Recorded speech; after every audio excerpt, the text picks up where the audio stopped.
ഞങ്ങളുടെ രക്ഷയുടെ ദൈവമേ, നാൾതോറും ഞങ്ങളുടെ ഭാരങ്ങൾ വഹിക്കുന്നവനും ശക്തിപ്പെടുക്കപ്പുറമായ എല്ലാ പരീക്ഷകളും നീക്കുന്നവനും എല്ലാ കഷ്ടതകളെയും ഞങ്ങളുടെ പരമമായ നന്മയ്ക്കാക്കി തീർക്കുന്നവനുമായ കർത്താവേ, പണി ആരംഭിക്കുന്നതായിട്ടുള്ള ഈ ദേവാലയത്തിൻ്റെ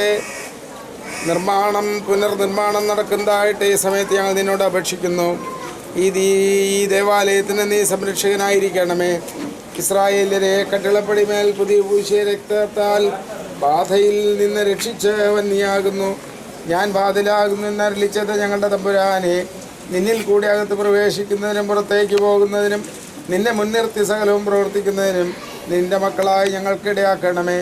ഉറക്കമില്ലാത്ത ഉണർവുള്ളവനെ നീരാവും പകലും ഈ ദേവാലയത്തെ കാത്ത് അഭിവൃദ്ധിപ്പെടുത്തണമേ.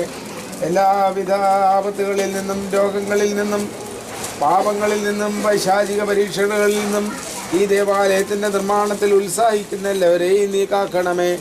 ഞങ്ങൾ നിനക്ക് നിൻ്റെ പിതാവിനും വിസ്താത്മാവിനും സ്തുതിയും സ്തോത്രവും എപ്പോഴും എന്നേക്ക് സമർപ്പിക്കുമാറാകണമേ. ആമീൻ. ദൈവമാതാവേ, പരിശുദ്ധന്മാരെ ഞങ്ങൾക്ക് വേണ്ടി അപേക്ഷിക്കണമേ. ആമീൻ. പിതാവിൻ്റെയും പുത്രൻ്റെയും പരിശുദ്ധാത്മാവിൻ്റെയും നാമത്തിൽ ഈ ദേവാലയം പുനർനിർമ്മാണത്തെ പ്രതി ഇതിൻ്റെ ശിലകൾ മാറ്റപ്പെടുന്നു.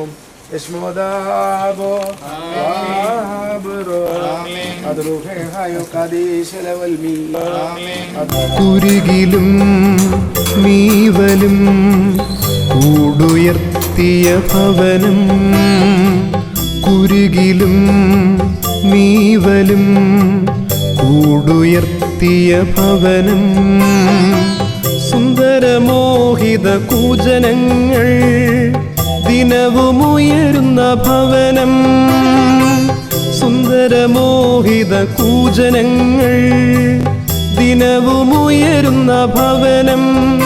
യാഹേ ഭാഗ്യവാൻ നിന്നാലയെ വസിക്കുന്നോൻ, യാഹേ ഭാഗ്യവാൻ നിന്നാലയെ വസിക്കുന്നോൻ. യാഹിൻ വാസം കാമ്യം